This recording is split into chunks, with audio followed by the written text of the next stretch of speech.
Alright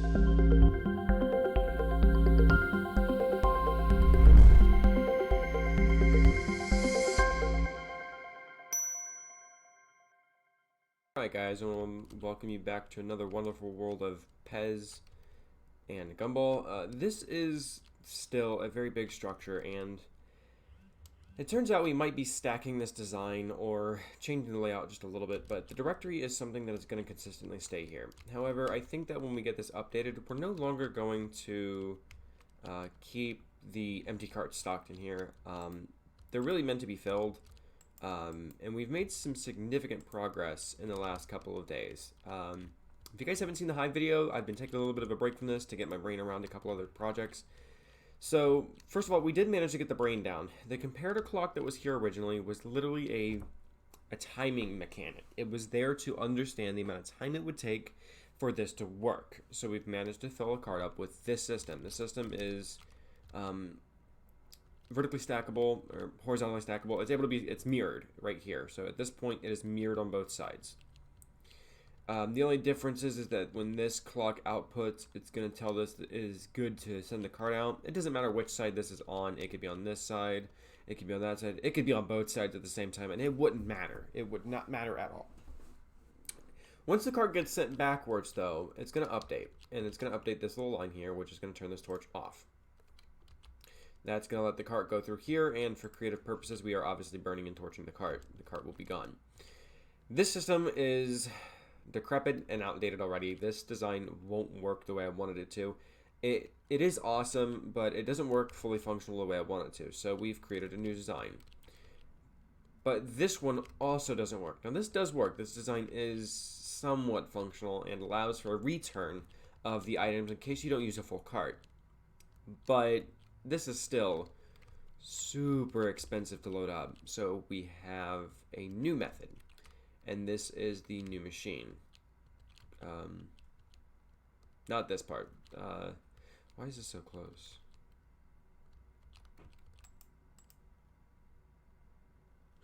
This is testing. Okay, this can go. We'll get rid of this real quick.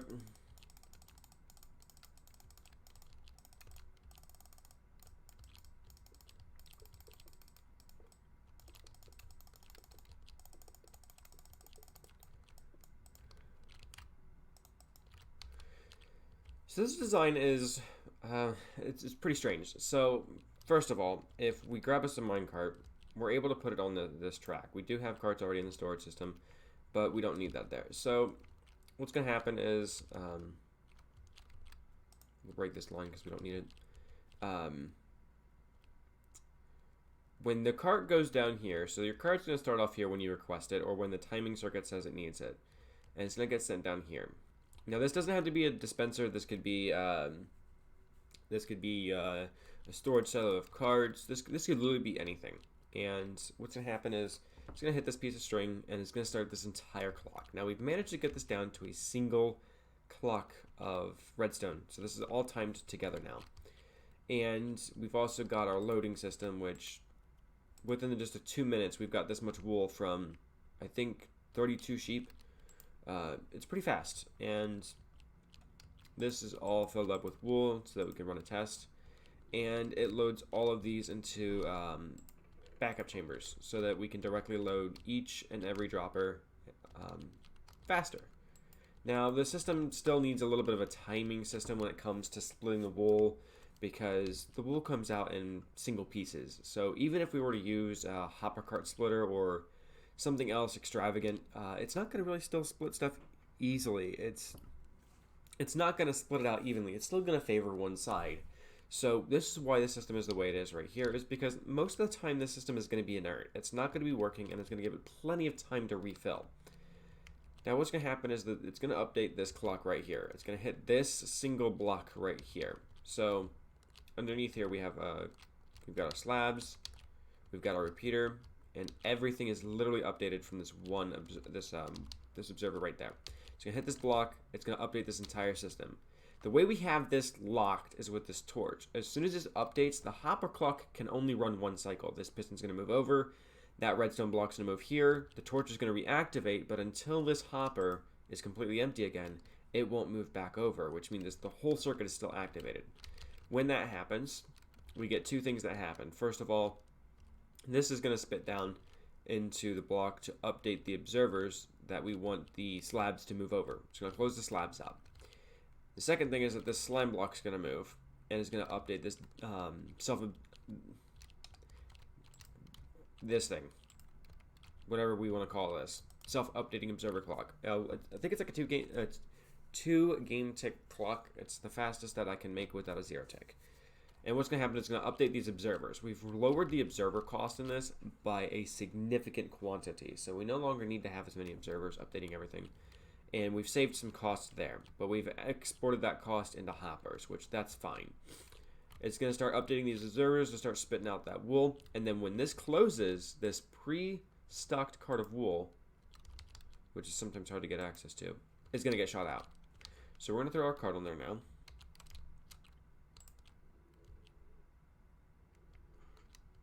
There goes our cart, our wool cart that we wanted. And then this one's going to get activated.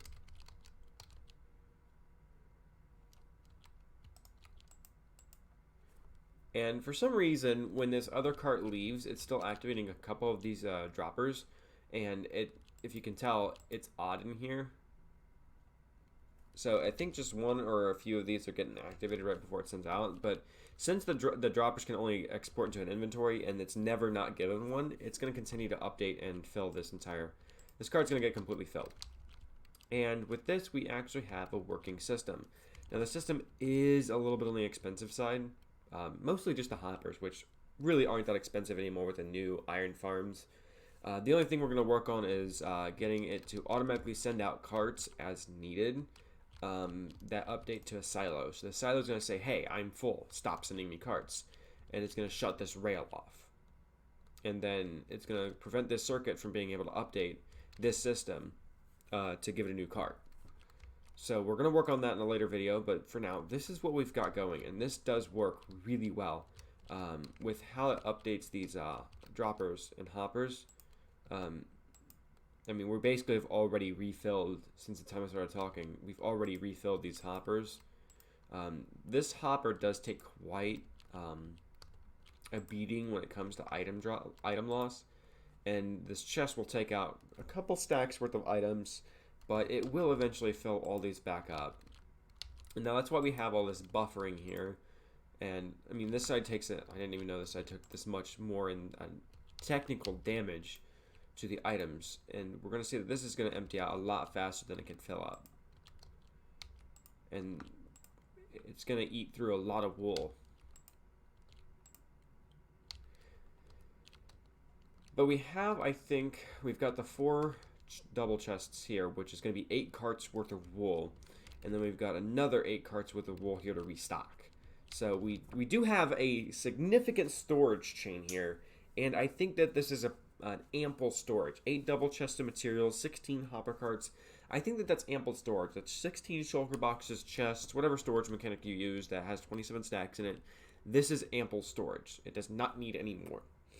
I think on top of getting a better a return track for our carts in case we want to fill it back up or empty it into the system, we're going to get something for that.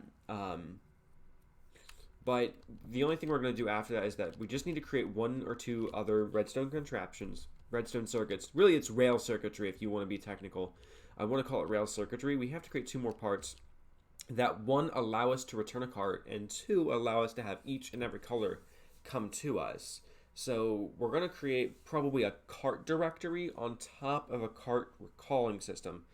That way, when we go to pick up a cart, it would look something like... Let's go grab the pink wool from here. And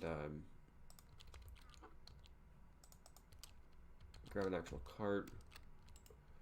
So if we had a cart, it would have 2 pieces of this in here.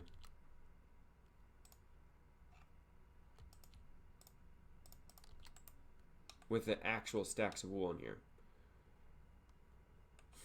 And that way, that if it came over a hopper really quickly, if we had a hopper here to detect this, and we sent this over,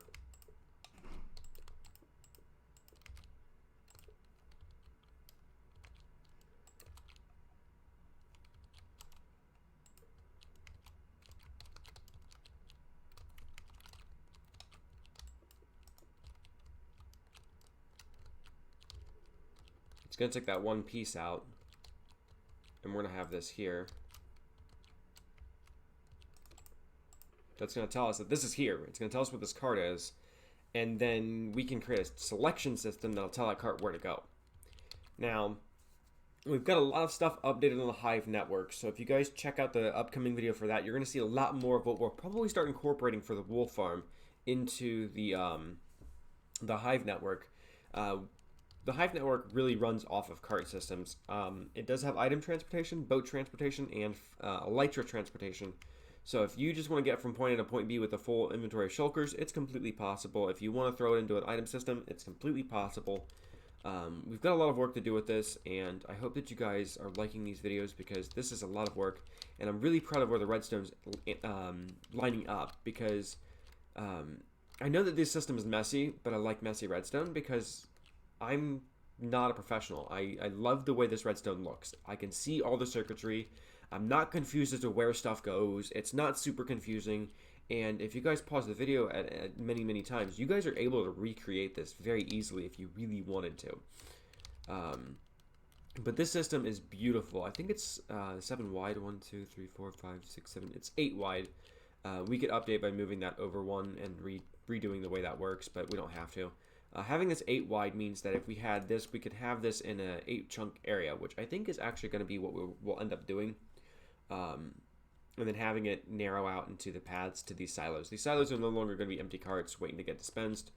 And that way, the last thing on the list of redstone contraptions that we need to make with the rail circuitry is a return system that'll automatically take the cart where it needs to go and then give it the directory cards that it needs to have with the quick double pulls. That way the cart is able to be identified because it would take this item, the cart would sit here, we'd have a hopper going probably like this. So then we'd have a dropper system here.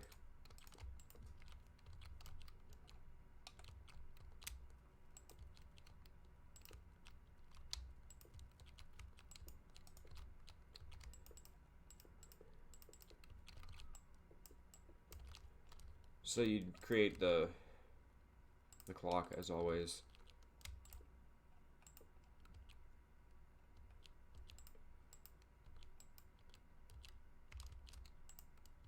And it's gone.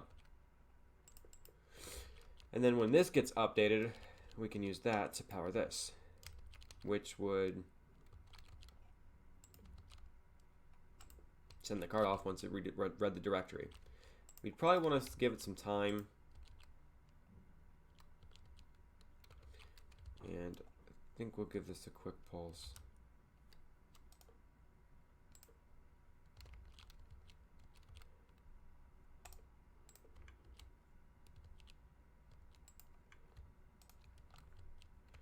So we didn't eat off that card, did we?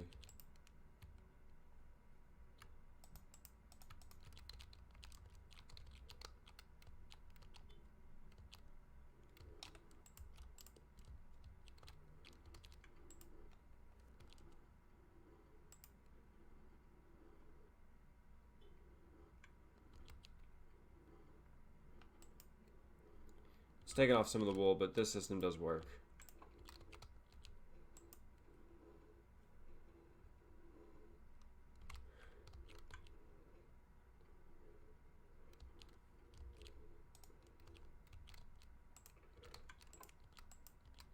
I don't think anything gets left in these droppers, which that's good.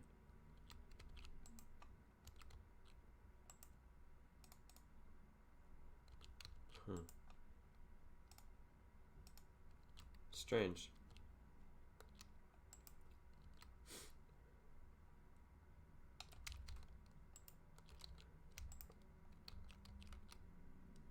Anyway, I'm going to work on this later. We've got a lot more work to do, but this is the directory card reading system that we would probably end up doing anyway. I'm not sure why that's not going into that, but we'll figure that out later. This is nearing completion, and I like the way this is working. We're going to be able to use our system here to request carts. And with the updated directory, we should be able to pull 16 carts out at the same time to another silo system where we could pull out what we want and send the carts back empty. And that is what we're going to work on next with this. So I thank you guys for watching this video. I hope you guys enjoyed what's going on here, and I hope you guys are enjoying the content, because this is a lot of work. And I hope that it actually gets used by somebody else, because I'm enjoying making this system. And until then, I think that's it from me. It's been AstaZora today, guys, and I hope that you guys enjoyed this video, and I will see you guys in the next one.